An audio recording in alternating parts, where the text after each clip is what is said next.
10ാം class chemistry March 2024 question പേപ്പറാണ് വിശകലനം ചെയ്യുന്നത്. ആദ്യ ചോദ്യം, ഏഴാം പീരീഡിൻ്റെ ഭാഗമായ എഫ് ബ്ലോക്ക് മൂലകങ്ങളെ ഡാഷ് എന്ന് വിളിക്കുന്നു. ഏഴാം പീരീഡിൻ്റെ ഭാഗമായ എഫ് ബ്ലോക്ക് മൂലകങ്ങളെ വിളിക്കുന്നത് ആക്റ്റിനോയിഡുകളെന്നാണ് വിളിക്കുന്നത്. ഇതിൽ തന്നെ 6ാം പീരീഡ് മൂലകങ്ങളുണ്ട്, അവയാണ് ലാന്തനോയിഡുകൾ അല്ലേ. അപ്പോൾ ഇവിടുത്തെ ആൻസർ ആക്റ്റിനോയിഡുകൾ. രണ്ടാമത്തെ ചോദ്യം, സോപ്പിൻ്റെ വ്യാവസായിക നിർമ്മാണ പ്രക്രിയയിൽ ഉപോൽപ്പന്നമായി ലഭിക്കുന്ന പദാർത്ഥത്തിൻ്റെ പേരെഴുതുക. സോപ്പിൻ്റെ വ്യാവസായിക നിർമ്മാണ പ്രക്രിയയിൽ ഉപോൽപ്പന്നമായി ലഭിക്കുന്ന പദാർത്ഥത്തിൻ്റെ പേരെഴുതുക. ഉത്തരം ഗ്ലിസറോളാണ് സോപ്പ് ഉണ്ടാക്കുന്ന സമയത്ത് ഉണ്ടാകുന്ന ഉപോൽപ്പന്നം.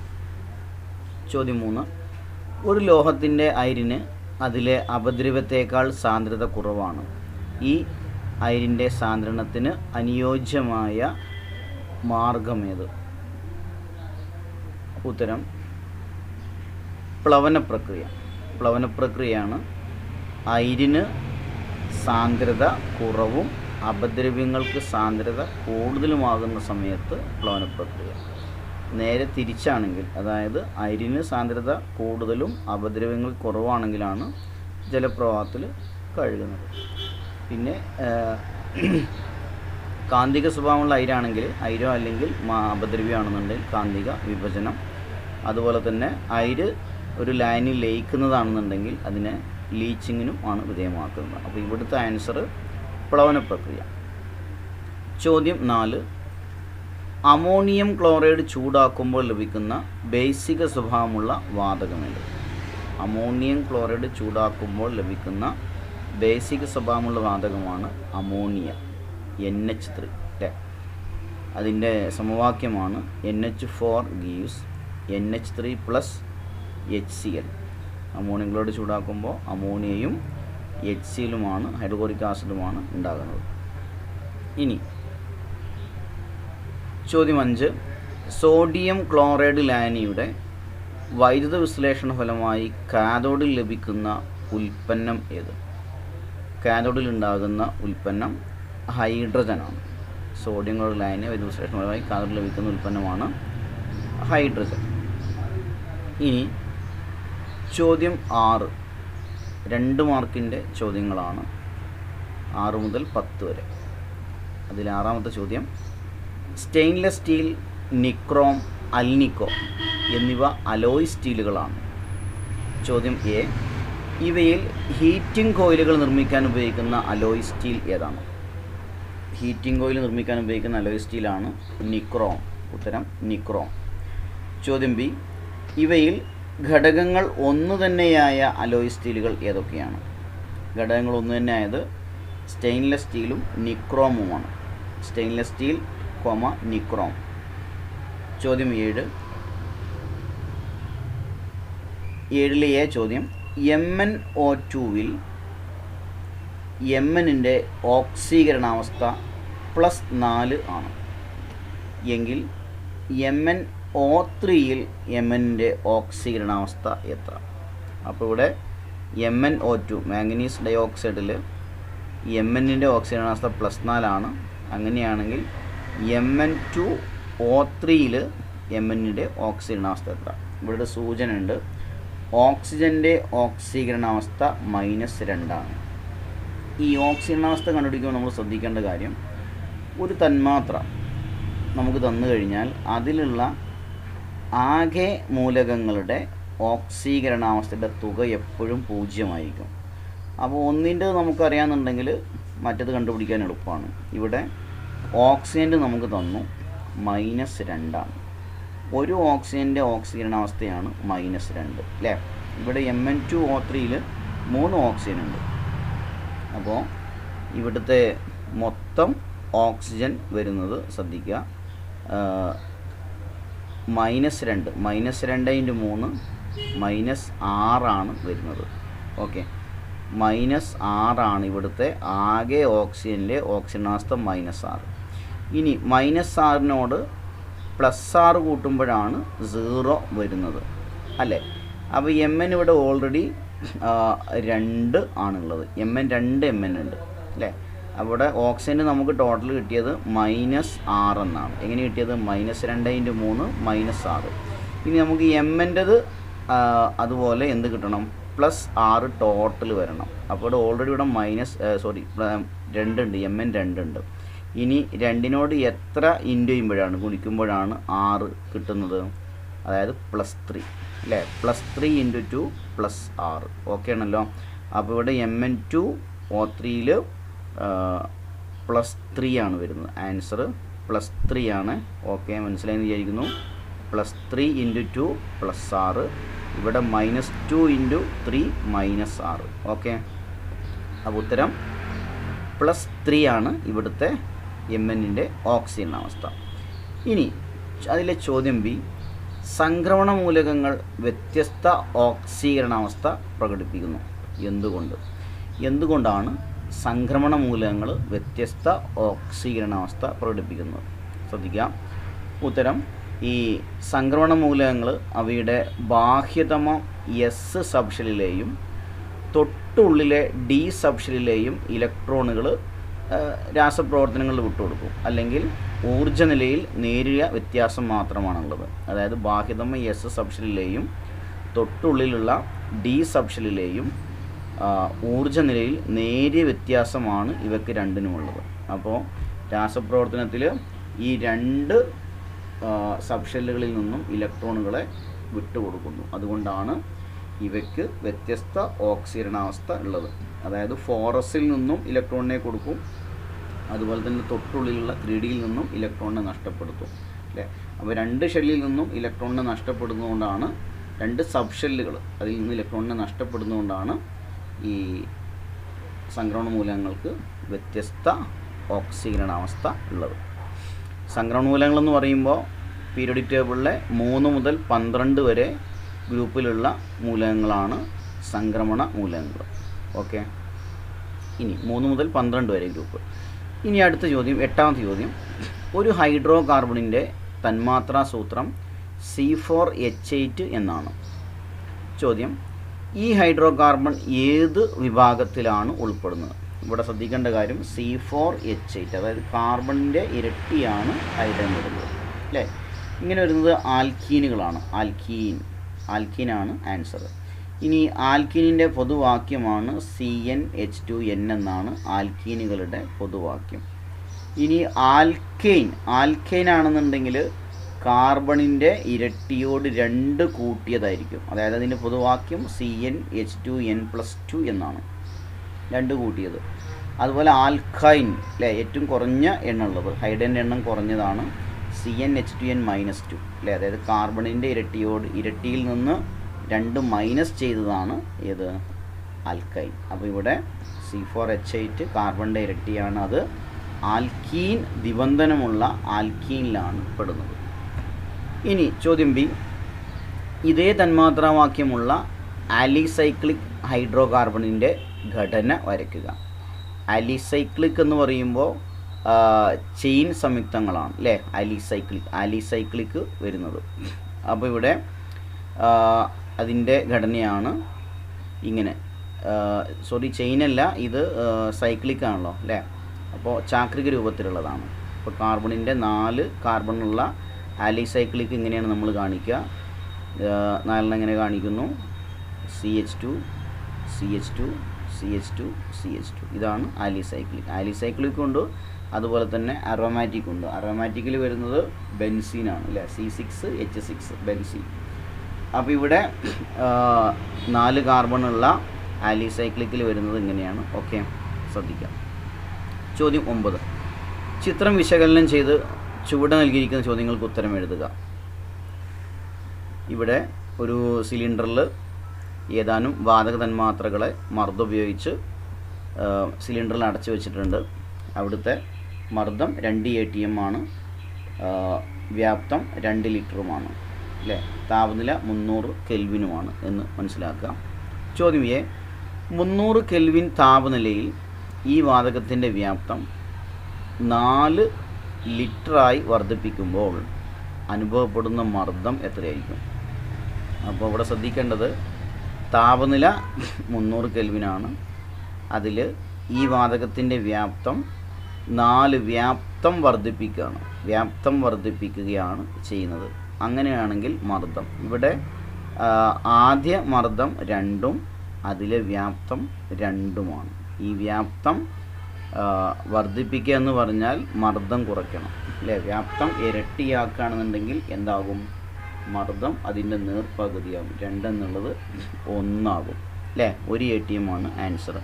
മർദ്ദവും വ്യാപ്തവും എപ്പോഴും വിപരീത അനുപാതത്തിലാണ് എന്ന് മനസ്സിലാക്കുക. ഇത് ഏത് വാതക നിയമവുമായി ബന്ധപ്പെട്ടിരിക്കുന്നു? ഈ നിയമം ബോയിൽ നിയമമാണ്.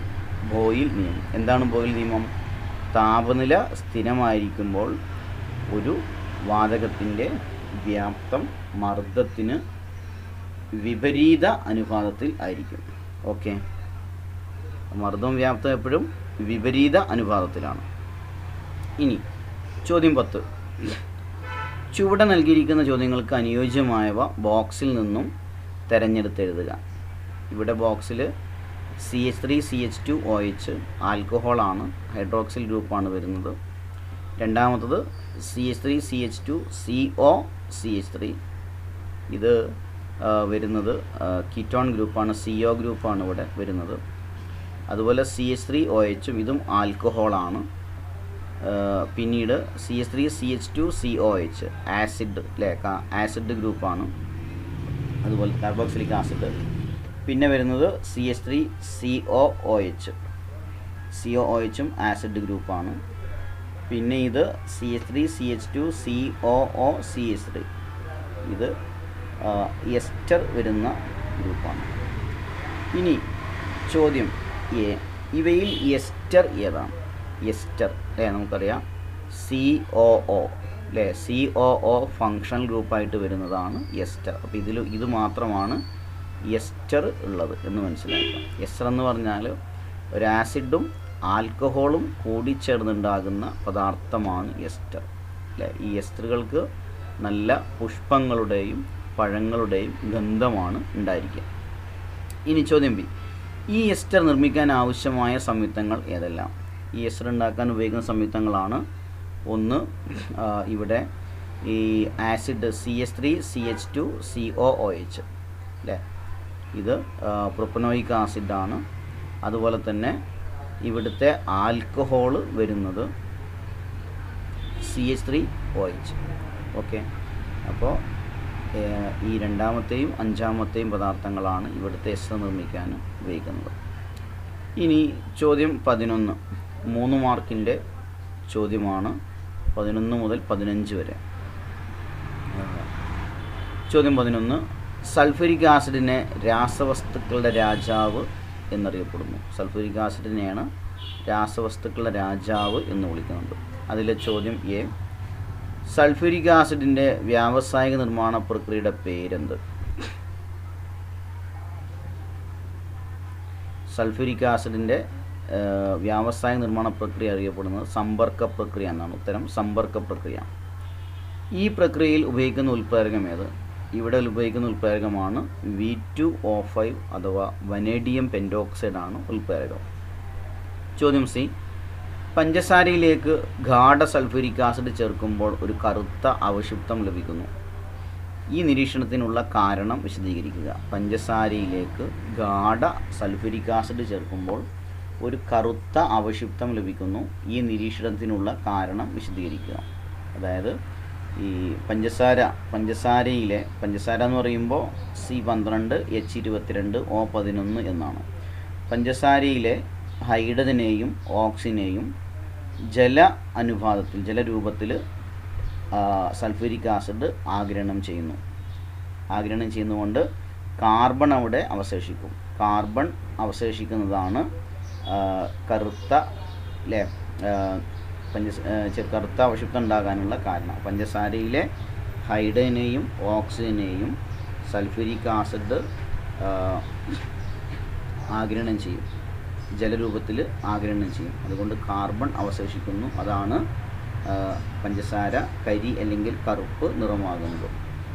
ഇത് അറിയപ്പെടുന്ന നിർജ്ജലീകരണം എന്നാണ്. അപ്പോൾ നിർജ്ജലീകരണ ഗുണം സൾഫ്യൂരിക് ആസിഡിനുണ്ട്. അതായത് പദാർത്ഥങ്ങളിൽ രാസപരമായി അടങ്ങിയിരിക്കുന്ന വെള്ളം വലിച്ചെടുക്കുന്ന പ്രക്രിയക്കാണ് നിർജ്ജലീകരണം എന്ന് പറയുന്നത്.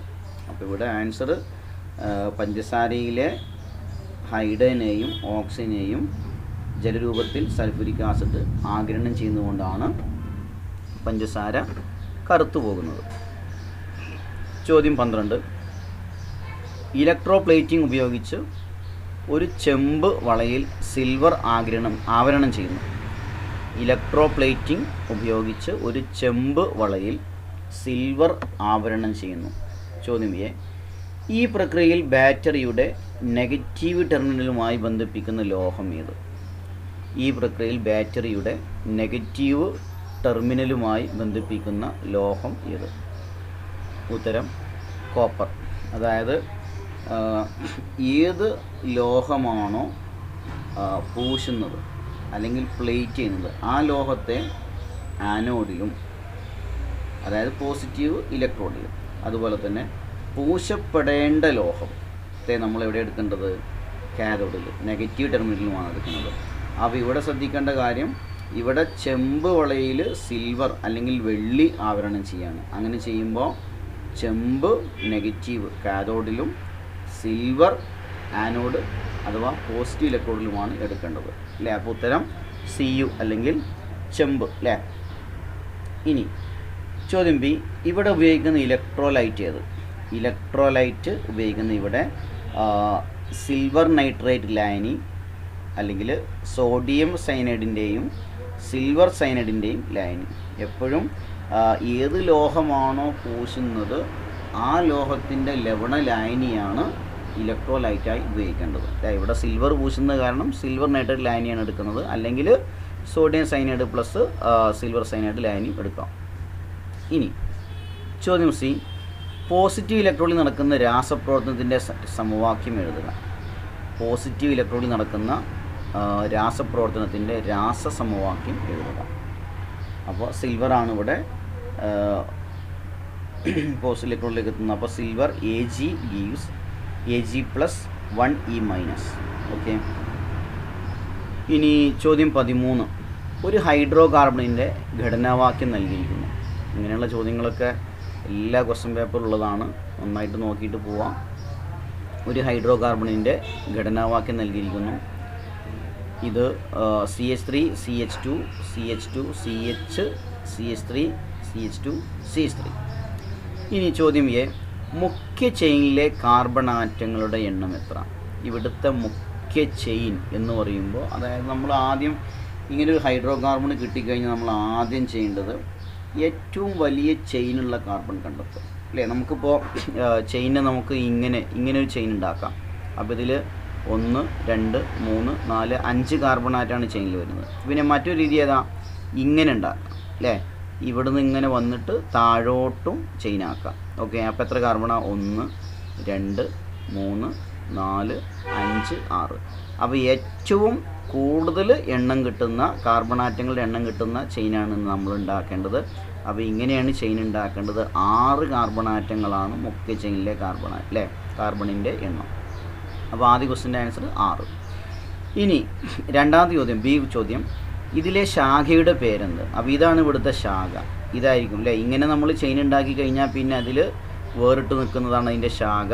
ഇതാണ് ശാഖയായിട്ട് വരുന്നത് CH3. ഒരു കാർബണുള്ള ശാഖയുടെ പേര് മീഥൈൽ എന്നാണ്. മീഥൈൽ, ഒരു കാർബണുള്ള ശാഖ മീഥൈലാണ്. മനസ്സിലാക്കുക, എന്താ പേര്? മീഥൈൽ. ഇനി സി ചോദ്യം. ഈ സംയുക്തത്തിൻ്റെ IUPAC നാമം എഴുതുക. അപ്പോൾ ഇതിൻ്റെ IUPAC നാമം നമ്മൾ എഴുതുമ്പോൾ ആദ്യം ശാഖയുടെ സ്ഥാനസംഖ്യ, അങ്ങനെയും ചിലപ്പോൾ ചോദ്യം ചോദിക്കാം. ശാഖയുടെ സ്ഥാനസംഖ്യ അല്ലേ? എത്രയാണ്? ഇവിടുന്ന് നമ്പർ കൊടുക്കുക, 1 2 3 അല്ലേ? ഏറ്റവും ചെറിയ സ്ഥാനം പെട്ടെന്ന് കിട്ടണം. ഇവിടുന്ന് നമുക്ക് നമ്പർ ചെയ്യാം, ഇവിടുന്ന് നമ്പർ ചെയ്യാം. പക്ഷേ ഏതെങ്കിലും ഒന്നാണ് ശരി. ഇവിടുന്ന് നമ്പർ ചെയ്യുമ്പോൾ 1 2 3 4ലാണ് ശാഖ വരിക, അത് തെറ്റാണ്. അപ്പോൾ ഇവിടുന്ന് എണ്ണുമ്പോൾ 1 2 3 അല്ലേ? ചെറിയ സ്ഥാനസംഖ്യ ലഭിക്കണം. അപ്പോൾ 3 ഫസ്റ്റ് നമ്മൾ ശാഖയുടെ സ്ഥാനസംഖ്യ കൊടുത്തു 3, പിന്നെ ഒരു ഹൈഫൺ 3 ഹൈഫൺ അല്ലേ? പിന്നെ ശാഖയുടെ പേരാണ് മീഥൈൽ, നമ്മൾ നേരത്തെ പറഞ്ഞു 3 മീഥൈൽ. ഇനി ചെയിൻ 6 കാർബണുള്ള ചെയിൻ്റെ പേരാണ് ഹെക്സൈൻ അല്ലേ, ഹെക്സൈൻ എന്നാണ് 6 കാർബൺ. അപ്പോൾ പേരെന്താണ്? 3-methyl hexane. ഓക്കെ. ഇനി ചോദ്യം 14. ഭൂവൽക്കത്തിൽ ഏറ്റവും കൂടുതൽ കാണപ്പെടുന്ന ലോഹമാണ് അലൂമിനിയം. ഭൂവൽക്കത്തിൽ ഏറ്റവും കൂടുതൽ ലോഹമാണ് അലൂമിനിയം. അലൂമിനിയത്തിൻ്റെ അയിര്, ചോദ്യം എ ആണ്. അലൂമിനിയത്തിൻ്റെ അയിര് ഏതാണ്? ബോക്സൈറ്റ് ആണ് അലൂമിനിയത്തിൻ്റെ അയിര്. ബോക്സൈറ്റിൻ്റെ രാസസൂത്രം Al2O3 2H2O. മറക്കണ്ട, എപ്പോഴും ചോദിക്കുന്നതാണ്. അപ്പോൾ ഉത്തരം ഇവിടെ ബോക്സൈറ്റ്. ഇനി ചോദ്യം ബി. ഈ അയിരിൻ്റെ സാന്ദ്രണ രീതിയുടെ വിവിധ ഘട്ടങ്ങൾ വിശദീകരിക്കുക. ഈ അയിരിൻ്റെ, അതായത് ബോക്സൈറ്റിൻ്റെ സാന്ദ്രണ രീതിയിലെ ഘട്ടങ്ങളാണ് വിശദീകരിക്കേണ്ടത്. അപ്പോൾ ആദ്യം ബോക്സൈറ്റ് Al2O3 2H2O. ബോക്സൈറ്റിനെ നല്ല ചൂടുള്ള NaOH ലയിപ്പിച്ച് എന്താക്കി മാറ്റും? സോഡിയം അലൂമിനേറ്റ്, NaAlO2 അല്ലേ, സോഡിയം അലൂമിനേറ്റ് ആക്കി മാറ്റും. പിന്നീട് ഈ സോഡിയം അലൂമിനേറ്റിൽ എന്ത് ചെയ്യും? കുറച്ച് aluminium hydroxide AlOH aluminium hydroxide ചേർത്ത് അപദ്രവ്യങ്ങളൊക്കെ അരിച്ചു മാറ്റി അതിനെ എന്താക്കി മാറ്റുന്നു? AlOH അല്ലേ, അലൂമിനിയം ഹൈഡ്രോക്സൈഡ് ആക്കി മാറ്റും. അലൂമിനിയം ഹൈഡ്രോക്സൈഡ് പിന്നീട് ഈ അലൂമിനിയം ഹൈഡ്രോക്സൈഡിനെ നന്നായി ശക്തിയായി ചൂടാക്കും അല്ലേ, അപദ്രവ്യങ്ങളൊക്കെ വേർതിരിച്ച് അതിനെ ശക്തിയായി ചൂടാക്കി അതിനെ Al2O3 അലൂമിന ഉണ്ടാക്കും. ഇതാണ് ബോക്സൈറ്റിൻ്റെ സാന്ദ്രണ രീതിയിലെ ഘട്ടങ്ങൾ. അപ്പോൾ ആദ്യം ബോക്സൈറ്റ് സോഡിയം അലൂമിനേറ്റ് ആക്കി മാറ്റുന്നു. എങ്ങനെ? ചൂടുള്ള NaOH സോഡിയം ഹൈഡ്രോക്സൈഡ് ചേർത്ത്. പിന്നീട് കുറച്ച് അലൂമിനിയം ഹൈഡ്രോക്സൈഡ് ചേർത്ത് അപദ്രവ്യങ്ങൾ അരിച്ചു മാറ്റി അലൂമിനിയം ഹൈഡ്രോക്സൈഡ് വേർതിരിച്ചെടുക്കുന്നു. അതിനെ ശക്തിയായി ചൂടാക്കി അലൂമിന നിർമ്മിക്കും. ഓക്കെ. ഇനി ചോദ്യം 15. ചുവടെ നൽകിയിരിക്കുന്ന സമവാക്യങ്ങൾ പൂർത്തീകരിക്കുക. A. X + Cl2 gives CH3 CH2 Cl + HCl. അപ്പോൾ നമുക്കിവിടെ എക്സ് എന്താണ് തന്നിട്ടില്ല അല്ലേ, നമുക്കറിയാം ഇത് ആദേശ രാസപ്രവർത്തനമാണ്. ഇവിടുന്ന് ഒരു ഹൈഡ്രജൻ പോയി പകരം കൂട്ടിച്ചേർത്ത Cl വന്നു. ആ ഒരു Cl മറ്റൊരു Hമായി കൂടിച്ചേർന്ന് HCl ഉണ്ടായി. അപ്പോൾ ഇവിടെ എന്താ ഒരു ആൻസർ? CH3 ഈഥൈനാണ് എക്സ് എന്ന് പറയുന്നത് അല്ലേ. അപ്പോൾ CH3യിൽ നിന്ന് ഒരു H പോകുന്നു, അത് CH2 ആയി പകരം കൂട്ടിച്ചേർത്ത ഒരു Cl അങ്ങോട്ട് വന്നു. അപ്പോൾ CH3 CH2 Cl. ഓക്കെ ആണല്ലോ. ഇനി ചോദ്യം B. CH3 CH നിബന്ധനം CH2 + Cl2. ഇവിടെ Y പൂരിപ്പിക്കണം. ഇത് അഡീഷൻ പ്രവർത്തനമാണ്. Cl2 ക്ലോറിനെ കൂട്ടിച്ചേർക്കുന്ന രാസപ്രവർത്തനമാണ്, അഡീഷനാണ് അല്ലേ. അപ്പോൾ എന്താ വരിക? നിബന്ധനമുള്ള കാർബണാറ്റങ്ങളുടെ കൂടെയാണ് നമ്മൾ കൂട്ടിച്ചേർക്കുന്ന ആറ്റങ്ങൾ. ഇവിടെ Cl2 2 ക്ലോറിൻ ആറ്റങ്ങളുണ്ട്, ഒരു ക്ലോറിൻ ഇവിടെ കൂടും അല്ലേ. അപ്പോൾ CH2 Cl ആകും, ഒരു ക്ലോറിൻ ഇവിടെയും കൂടും, CH2 Cl. ബന്ധനം ഏകബന്ധനമാവും. എങ്ങനെ വരിക? ടോട്ടൽ നോക്കുമ്പോൾ CH3 അല്ലേ, ഇവിടെ ഒരു ക്ലോറിൻ കൂടി CH-Cl ബന്ധനം ഏകബന്ധനായി. അവസാനം പിന്നെ ഇവിടെയും ഒരു ക്ലോറിൻ CH2 Cl. നന്നായിട്ട് മനസ്സിലാക്കുക, അഡീഷൻ പ്രവർത്തനമാണ്. ഇനി സി ചോദ്യം. CH3 CH2 CH3 താപം CH2 + Z. അപ്പോൾ ഇവിടെ Z ആണ് പൂരിപ്പിക്കേണ്ടത്. നമുക്കിത് കണ്ടു കഴിഞ്ഞാൽ തന്നെ അറിയാം ഇത് താപീയ വിഘടനമാണ് അല്ലേ. ഭാരം കൂടിയ ഹൈഡ്രോ കാർബണ് ചൂടാക്കുമ്പോൾ അത് ഭാരം കുറഞ്ഞ ഹൈഡ്രോ കാർബണായി വിഘടിക്കുന്ന രാസപ്രവർത്തനമാണ് താപീയ വിഘടനം. അപ്പോൾ ഇവിടെ നമുക്കറിയാം ഇവിടെ ആകെ 1 2 3 കാർബൺ ആറ്റങ്ങൾ ഉണ്ടായിരുന്നു. ആദ്യം ഒരു കാർബണ് മാത്രമേ ഇത് വന്നിട്ടുള്ളൂ. ഇനി 2 കാർബൺ ആറ്റങ്ങൾ വരണം. ഹൈഡ്രജൻ എത്ര ഉണ്ട്? 3 5 8. ഇവിടെ 4 വന്നിട്ടുള്ളൂ. ഇനിയും 8 എണ്ണത്തിൽ നിന്ന് 4 എണ്ണം വരാനുണ്ട്. അപ്പോൾ 2 കാർബണും 4 ഹൈഡ്രജനും C2H4 എന്നാണ് C2H4 എന്നും എഴുതാം, അല്ലെങ്കിൽ CH2CH2 എന്നും എഴുതാം അല്ലേ. ആൻസർ ഈഥൈൻ ആണത്, മനസ്സിലാക്കുക. ഇനി ചോദ്യം 16, 4 മാർക്കിൻ്റെ ചോദ്യങ്ങളാണ്, 16 മുതൽ 20 വരെ അല്ലേ. ആദ്യ ചോദ്യം, ഒരു മൂലകത്തിൻ്റെ സബ്ഷെൽ ഇലക്ട്രോൺ വിന്യാസം നൽകിയിരിക്കുന്നു. 1s2, 2s2, 2p6, 3s2, 3p6, 3d6, 4s2 എന്നാണ്. അതിലെ ആദ്യ ചോദ്യം, ഈ മൂലകത്തിൻ്റെ അറ്റോമിക നമ്പർ എത്ര? വളരെ എളുപ്പമാണ്, നമുക്ക് ഇലക്ട്രോണിൻ്റെ എണ്ണം നോക്കിയാൽ മതി അല്ലേ. 2, 4, 10, 12, 18, 18, 6, 24, 2, 26. അപ്പോൾ ആകെ ഇലക്ട്രോണിൻ്റെ എണ്ണം അല്ലേ, അറ്റോമിക് നമ്പർ എന്ന് പറയുന്നത് 26 ഇനി ഇവയിൽ ഏറ്റവും ഊർജം കൂടിയ സബ്ഷെൽ, ഇവയിൽ ഊർജം ഏറ്റവും കൂടിയ സബ്ഷെൽ ഏതാണ്? നമുക്കറിയാം 3D ഉണ്ടെങ്കിൽ ഈ ഫോറസിനേക്കാളും കൂടിയ ഊർജ്ജമുള്ള 3D, അതുകൊണ്ട് 3D ആണ് ആൻസർ അല്ലേ. 3p കഴിഞ്ഞ ഇലക്ട്രോണുകൾ ഫോറസിലേക്കാണ് പോവുക, ഫോറസ് നിറഞ്ഞിട്ടാണ് 3Dയിലേക്ക് വരുന്നത്. അപ്പോൾ 3D ആണ് ഇവിടെ ഊർജ്ജം കൂടിയ സബ്ഷെൽ. ചോദ്യം സി, ഈ മൂലകത്തിൻ്റെ പീരിയഡ് നമ്പർ, ഗ്രൂപ്പ് നമ്പർ എന്നിവ കണ്ടെത്തി എഴുതുക. പീരിയഡ്, ഗ്രൂപ്പ് നമ്പർ എന്നിവ കണ്ടെത്തി എഴുതുക. പീരിയഡ് എന്ന് പറയുമ്പോൾ ഈ താഴെ വരുന്ന നമ്പർ ഏറ്റവും വലിയ ഷെൽ നമ്പറാണ് പീരിയഡ് അല്ലേ. ഇവിടെ ഏറ്റവും വലുത് 4 ഇതിൻ്റെ പീരിയഡ്. എല്ലാ മൂലകങ്ങളുടെയും പീരിയഡ് കണ്ടെത്തുന്നത് ഇങ്ങനെ തന്നെയാണ്. സബ്ഷെൽ വിന്യാസം എഴുതുക, ഏറ്റവും അല്ലേ വലിയ ഷെൽ നമ്പറാണ് പീരിയഡ്. അപ്പോൾ ഇവിടെ 4 പീരിയഡ്. ഇനി ഗ്രൂപ്പ് നമ്പർ. ഗ്രൂപ്പ് നമ്പർ കാണാൻ നമ്മൾ മനസ്സിലാക്കേണ്ട ആദ്യം ബ്ലോക്കാണ് അല്ലേ. ഏത് ബ്ലോക്ക് മൂലകാണെന്ന് മനസ്സിലാക്കുക. ഇവിടെ ഇത് ഡി ബ്ലോക്കാണ്, ഡി ബ്ലോക്ക് മൂലകമാണ്. അവസാന ഇലക്ട്രോണുകൾ ഡിയിലാണ് ഇവിടെ ഒന്ന് ചേരുക. അപ്പോൾ ഡി ബ്ലോക്ക് മൂലകത്തിൻ്റെ ഗ്രൂപ്പ് കാണാൻ നമ്മളെന്താ ചെയ്യുക? അവസാന 2 സബ്ഷെൽ ഇലക്ട്രോൺ കൂട്ടി എഴുതുക. 6 + 2 8 അല്ലേ, 8 ഇതിൻ്റെ ഗ്രൂപ്പ്. ഓക്കെ. ഇനി ചോദ്യം 17, ഒരു ഓർഗാനിക് സംയുക്തത്തിൻ്റെ ഘടനാവാക്യം നൽകിയിരിക്കുന്നു. CH3, CH2, O, CH3. ചോദ്യം എ, OR ഫങ്ഷണൽ ഗ്രൂപ്പ് അടങ്ങിയ സംയുക്തങ്ങളെ ഡാഷ് എന്ന് വിളിക്കുന്നു.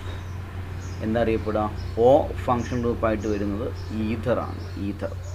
ഈഥർ ഗ്രൂപ്പാണ് O വരുന്നത്. ഈ R എന്ന് പറഞ്ഞാൽ CH3 ഗ്രൂപ്പ്, ആൽക്കിൽ ഗ്രൂപ്പ് അല്ലേ, റാഡിക്കൽ. R എന്ന് പറയുമ്പോൾ അല്ലേ, മനസ്സിലാക്കുക. അപ്പോൾ O വരുന്ന ഫങ്ഷണൽ ഗ്രൂപ്പ് ആയതാണ് ഈഥർ ഗ്രൂപ്പാണെന്ന് മനസ്സിലാക്കുക. ഇനി ചോദ്യം ബി, ഈ സംയുക്തത്തിൻ്റെ തന്മാത്രാവാക്യം എഴുതുക. തന്മാത്രാവാക്യം എന്ന് പറയുമ്പോൾ എല്ലാം കൂടെ ഒന്നിച്ച് എത്ര കാർബൺ ഉണ്ട്? 1, 2, 3. C3 H എത്ര ഉണ്ട്? 3, 5, 8. C3H8 ഒരു ഓക്സിജനും. C3H8O എന്നാണ് ഇതിൻ്റെ തന്മാത്രാവാക്യം. ഇനി സി ക്വസ്റ്റ്യൻ, ഈ സംയുക്തത്തിൻ്റെ IUPAC നാമം എഴുതുക. ഇതിൻ്റെ IUPAC നാമം എന്താ വരിക?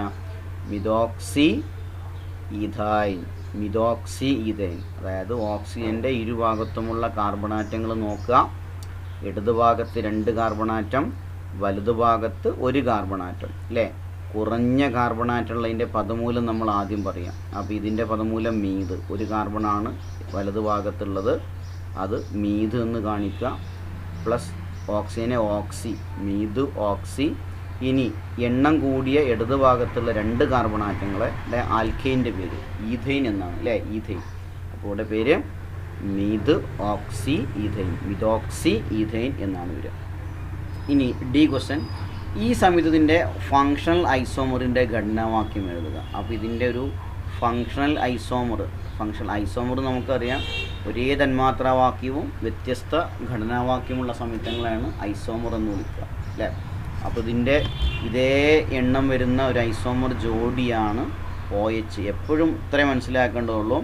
ഈതർ ഗ്രൂപ്പ് ഓക്സിജൻ ഗ്രൂപ്പിൻ്റെ ഈ ഫങ്ഷണൽ ജോഡി വരുന്നത് എപ്പോഴും OH ആയിരിക്കും, ആൽക്കഹോൾ ആയിരിക്കും. ഈതറിൻ്റെ ഫങ്ഷണൽ ജോഡി വരുന്ന എപ്പോഴും, ഐസോമർ ജോഡി വരുന്നത് എപ്പോഴും OH, ഫങ്ഷണൽ ഗ്രൂപ്പ് OH ഉള്ളതായിരിക്കും എന്ന് മനസ്സിലാക്കുക. അപ്പോൾ ഏതാണ്? 3 കാർബണിൽ OH ഉണ്ട് എഴുതിയാൽ മതി. CH3, CH2, CH2, OH അല്ലേ. നോക്കൂ, രണ്ടിൻ്റെയും ഫങ്ഷണൽ ഗ്രൂപ്പ് തന്മാത്രാ സൂത്രം ഒന്നായിരിക്കും. ഇവിടെ C3 ആണ്, ഇവിടെയും C3. H8 ആണ് ഇവിടെയും 5, 7, 8 H8O. ഓക്കെ. അപ്പോൾ ഏതാണ് ഇതിൻ്റെ പേരെന്താണ്? പ്രൊപ്പനോളാണ് അല്ലേ, പ്രൊപ്പനോൾ അല്ലെങ്കിൽ പ്രൊപ്പൻ 1 ഓൾ എന്നും പറയാം. ഇനി ചോദ്യം 18, STPയിൽ സ്ഥിതി ചെയ്യുന്ന 1 മോൾ അമോണിയ വാതകത്തിൻ്റെ വ്യാപ്തം എത്ര? STPയിലുള്ള 1 മോൾ അമോണിയ വാതകത്തിൻ്റെ വ്യാപ്തം എത്ര? നമുക്കറിയാം STPയിലുള്ള ഏത് ഒരു വാതകത്തിൻ്റെയും 1 മോൾ വ്യാപ്തം എന്ന് പറയുന്നത് 22.4. അപ്പോൾ ഉത്തരം 22.4 ലിറ്ററാണ്. ചോദ്യം ബി, STPയിൽ സ്ഥിതി ചെയ്യുന്ന 68 ഗ്രാം അമോണിയ വാതകത്തിൻ്റെ വ്യാപ്തം എത്ര? STPയിൽ സ്ഥിതി ചെയ്യുന്ന 68 ഗ്രാം അമോണിയ വാതകത്തിൻ്റെ വ്യാപ്തം അല്ലേ. അപ്പോൾ നമുക്കറിയാം ഈ 1 മോളിൻ്റെ വ്യാപ്തം 22.4 അപ്പോൾ നമുക്ക് ഈ തന്നത് അമോണിയ 68 ഗ്രാം എന്ന് പറഞ്ഞാൽ എത്ര മോളാണെന്ന് നോക്കിയാൽ മതി അല്ലേ. അപ്പോൾ അമോണിയൻ്റെ 1 മോള് നോക്കൂ, അമോണിയയുടെ NH3യുടെ മോളിക്കുലർ മാസ്, അതായത് 1 മോൾ 17 മോളിക്കുലർ മാസ്സാണ് അല്ലേ. ഓരോ മോളിക്കുലർ മാസ്സാണ് 1 മോൾ എന്നറിയപ്പെടുന്നത്. അപ്പോൾ 1 മോൾ എന്നത് പറയുന്നത് 17. അപ്പോൾ നമ്മളോട് ചോദിച്ചാൽ എന്താ? 68 ഗ്രാം അമോണിയ വാതകത്തിൻ്റെ വ്യാപ്തം. അപ്പോൾ ഈ 68 ഗ്രാം എന്ന് പറയുന്നത് എത്ര മോളാണെന്ന് കണ്ടുപിടിച്ചാൽ മതി. 68/17 എന്ന് പറഞ്ഞാൽ 4 മോളാണ്. ഈ 4 മോൾ വാതകത്തിൻ്റെ വ്യാപ്തമാണ് നമ്മൾ എഴുതേണ്ടത്. അപ്പോൾ STPയിൽ നമുക്കറിയാം 1 മോളിൻ്റെ വ്യാപ്തം 22.4 അല്ലേ. 2 മോളിൻ്റെ വ്യാപ്തം 44.8, 3 മോളിൻ്റെ വ്യാപ്തം 67.2, 4 മോളിൻ്റെ വ്യാപ്തം 89.6. ഇനി ഒന്നും കൂടി മനസ്സിലാക്കുക, 5 മോളിൻ്റെ വ്യാപ്തം 112 അല്ലേ. അപ്പോൾ ആൻസർ STPയിലുള്ള 4 മോൾ വാതകത്തിൻ്റെ വ്യാപ്തമാണ് ഇവിടെ എഴുതേണ്ടത്. അപ്പോൾ 4 × 22 അല്ലേ 4 എന്ന് പറയുമ്പോൾ 89.6 ആൻസർ വരിക. 89.6 ഇത് 22.4 × 4 89.6 ആൻസർ വരുന്നത്. ഇനി അതിൽ ഒരു ചോദ്യം കൂടെ ഉണ്ട്. 68 ഗ്രാം അമോണിയ വാതകത്തിലെ തന്മാത്രകളുടെ എണ്ണം. ഈ തന്മാത്രകളുടെ എണ്ണം ചോദിക്കുകയാണെന്നുണ്ടെങ്കിൽ എപ്പോഴും എന്ത് ചെയ്യണം? നമ്മൾ എത്ര മോളാണെന്ന് കണ്ടുപിടിക്കാം. ആ മോളിനെ അവഗാഡ്രോ നമ്പറോട് ഗുണിച്ച് എഴുതിയാൽ മതി അല്ലേ. മോള് നമുക്ക് കിട്ടിയ 68 ഗ്രാം അമോണിയയിൽ 4 മോളാണ്. അപ്പോൾ ഇൻറ്റു അവഗാഡ്രോ നമ്പർ. ആൻസർ എത്രയാണ്? 4 × 6.022 × 10⁻23 തന്മാത്രകൾ ഉണ്ടായിരിക്കും. ഓക്കെ. എപ്പോഴും ഇങ്ങനെ ഒരു ചോദ്യം ഉണ്ടെന്നുണ്ടെങ്കിൽ 1 മോൾ STPൻ്റെ വ്യാപ്തം നമുക്ക് കിട്ടിക്കഴിഞ്ഞാൽ മറ്റുള്ളതൊക്കെ കണ്ടുപിടിക്കാം. ഓക്കെ. ഇനി ചോദ്യം 19, 2NO + O2 gives 2NO2 + താപം. അപ്പോൾ ഇവിടെ ഒരു ഉഭയദിശാ പ്രവർത്തനമാണ് തന്നിരിക്കുന്നത് അല്ലേ. ചോദ്യം എ, ഒരു ഉഭയദിശാ പ്രവർത്തനം സന്തുലനാവസ്ഥ പ്രാപിക്കുന്നത് എപ്പോൾ? ഒരു ഉഭയദിശാ പ്രവർത്തനം സന്തുലനാവസ്ഥ പ്രാപിക്കുന്നത് എപ്പോഴാണ്? എങ്ങനെയാണ്? പുരോപ്രവർത്തനത്തിൻ്റെയും പശ്ചാത്പ്രവർത്തനത്തിൻ്റെയും നിരക്ക് തുല്യമാകുമ്പോൾ അല്ലേ. അപ്പോൾ ഈ പുരോപ്രവർത്തനത്തിൻ്റെയും പശ്ചാത്പ്രവർത്തനത്തിൻ്റെ നിരക്ക് അല്ലേ, അല്ലെങ്കിൽ ആ ഘട്ടം ഒരേപോലെ വരുന്ന സമയത്താണ് അത് സന്തുലനാവസ്ഥ പ്രാപിക്കുന്നത്. ഇനി ബി ചോദ്യം, താഴെ പറയുന്ന മാറ്റങ്ങൾ ഉൽപ്പന്നത്തിൻ്റെ അളവിനെ എങ്ങനെ സ്വാധീനിക്കും? അപ്പോൾ ഈ രാസപ്രവർത്തനത്തിൽ ഈ ഉൽപ്പന്നം ഉണ്ടാകുന്നതിൻ്റെ അളവ് ഈ പറയുന്ന മാറ്റങ്ങൾ എങ്ങനെയാണ് സ്വാധീനിക്കുന്നത്? 1, താപനില കൂട്ടുന്നു. ഇവിടെ താപനില വർദ്ധിപ്പിക്കുകയാണെന്നുണ്ടെങ്കിൽ ഉൽപ്പന്നത്തിൻ്റെ അളവിൽ എന്ത് മാറ്റമാണ് വരുന്നത്? കുറയും അല്ലേ, ഉൽപ്പന്നം കുറയും. കാരണം എന്താ? ഇവിടുത്തെ പുരോപ്രവർത്തനം ഒരു താപമോചക പ്രവർത്തനമാണ്. പുരോപ്രവർത്തന ഫലമായി താപമുണ്ടാകുന്നു. അപ്പോൾ ഇത് എന്തിന് കാരണമാകും? ശരിക്കും ഈ പുരോപ്രവർത്തനം നടക്കുമ്പോൾ താപം ഉണ്ടാകുന്ന സമയത്ത് അത് പശ്ചാത്പ്രവർത്തന വേഗത കൂട്ടാനേ സഹായിക്കും അല്ലേ. അപ്പോൾ താപനില വർദ്ധിപ്പിക്കുകയാണെന്നുണ്ടെങ്കിൽ അതിവിടെ പശ്ചാത്പ്രവർത്തന വേഗത കൂട്ടും എന്ന് മനസ്സിലാക്കുക. അപ്പോൾ ഉൽപ്പന്നത്തിൻ്റെ അളവ് കുറയുന്ന പ്രവർത്തനമല്ലേ ഈ പശ്ചാത്പ്രവർത്തനം. അപ്പോൾ താപനില കൂട്ടുകയാണെങ്കിൽ ഉൽപ്പന്നത്തിൻ്റെ അളവ് കുറയും. ഇനി 2, മർദ്ദം കൂട്ടുന്നു. മർദ്ദം കൂട്ടുമ്പോൾ നമുക്കറിയാം ഇത് ഈ 3 പദാർത്ഥങ്ങളും വാതകാവസ്ഥയിലുള്ള പദാർത്ഥങ്ങളിൽ മാത്രമാണ് മർദ്ദത്തിന് സ്വാധീനമുള്ളതെന്ന് നമുക്കറിയാം അല്ലേ. അപ്പോൾ ഇവിടെ മർദ്ദം കൂട്ടുമ്പോൾ എന്ത് ചെയ്യും? ഉൽപ്പന്നത്തിൻ്റെ അളവ് കൂടും. ഇനി മറ്റൊരു കാര്യം കൂടി മനസ്സിലാക്കുക, ഈ അഭികാരകത്തിൻ്റെ ആകെ എണ്ണം അല്ലെങ്കിൽ മോളുകളുടെ എണ്ണം എത്രയാണ്? ഇത് മോൾ അല്ലെങ്കിൽ തന്നെയും മനസ്സിലാക്കുക. ഇവിടെ 2 NO ആണുള്ളത് അല്ലേ, തന്മാത്രകൾ. ഇവിടെ 1 ഓക്സിജൻ. അപ്പോൾ ആകെ അഭികാരങ്ങൾ 2 + 1 3. ഉൽപ്പന്നത്തിൽ അത് 2 അല്ലേ.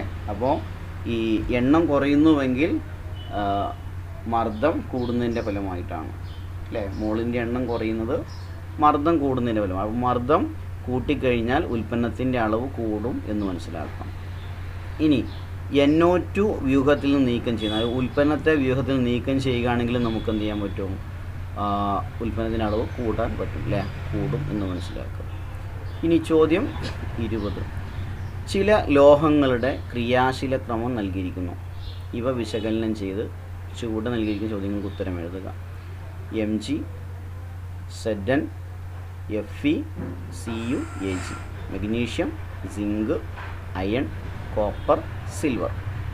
അപ്പോൾ ക്രിയാശീലത അങ്ങനെ കുറഞ്ഞു വരുന്ന ക്രമമാണ് നമുക്ക് തന്നിട്ടുള്ളത് അല്ലേ. ചോദ്യം എ, നേർപ്പിച്ച ഹൈഡ്രോക്ലോറിക് ആസിഡുമായി പ്രവർത്തിച്ച് ഹൈഡ്രജനെ ആദേശം ചെയ്യാത്ത ഏതെങ്കിലും ഒരു ലോഹത്തിൻ്റെ പേരെഴുതുക. അപ്പോൾ ഇവിടെ സിൽവർ 2 ലോഹങ്ങളുണ്ട്. സിൽവറും ആദേശം ചെയ്യൂല, അതുപോലെ തന്നെ കോപ്പറും. Cu, Ag. ഏതെങ്കിലും ഒന്ന് എഴുതിയാൽ മതി, ഉത്തരം Ag. ഇനി ചോദ്യം ബി, FeSO4 ലായനിയിൽ നിന്ന് Fe ആദേശം ചെയ്യാൻ കഴിയുന്ന ലോഹങ്ങൾ ഏതെല്ലാം? അപ്പോൾ Feയേക്കാളും ക്രിയാശീലത കൂടിയ മഗ്നീഷ്യവും സിങ്കും. ഉത്തരം Mg, Zn അല്ലേ. ഇതിന് മാത്രമാണ് Fe ആദേശം ചെയ്യാൻ കഴിയുക. അടുത്തത് മൂന്നാമത്തെ ക്വസ്റ്റ്യന്, Zn, Fe ഇലക്ട്രോഡുകൾ ഉപയോഗിച്ച് ഒരു ഗാൽവനിക് സെൽ നിർമ്മിച്ചിരിക്കുന്നു. അപ്പോൾ ഈ Zn, Fe ഇലക്ട്രോഡുകൾ ഉപയോഗിച്ചുകൊണ്ട് ഗാൽവനിക് സെൽ നിർമ്മിച്ചിരിക്കുന്നു. ഈ സെല്ലിലെ ആനോഡ് ഏത്? അപ്പോൾ ഏതൊക്കെയാണ് വരുന്നത്?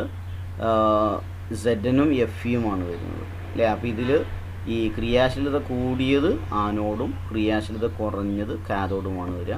അപ്പോൾ Zn, Fe വരുമ്പോൾ ആനോഡ് Zn ആണ്, സിങ്കാണ്. കാഥോഡിൽ നടക്കുന്ന രാസപ്രവർത്തന സമവാക്യം. അപ്പോൾ കാഥോഡ് Fe അല്ലേ, കാഥോഡിൽ നിരോക്സീകരണ പ്രവർത്തനമാണ് നടക്കുന്നത്. നിരോക്സീകരണ പ്രവർത്തനം ഇതാണ്, Fe2 + 2E - gives Fe. ഇതാണ് കാഥോഡിൽ നടക്കുന്ന പ്രവർത്തനം. അതുപോലെ തന്നെ ആനോഡിൽ നമുക്ക് ചോദിച്ചിട്ടില്ല, ആനോഡിലുള്ള പ്രവർത്തനം ഇതായിരിക്കും, Zn gives Zn2 + 2E-. Okay, അപ്പോൾ എല്ലാ ചോദ്യങ്ങളും നന്നായിട്ട് മനസ്സിലാക്കുക. ഓക്കെ.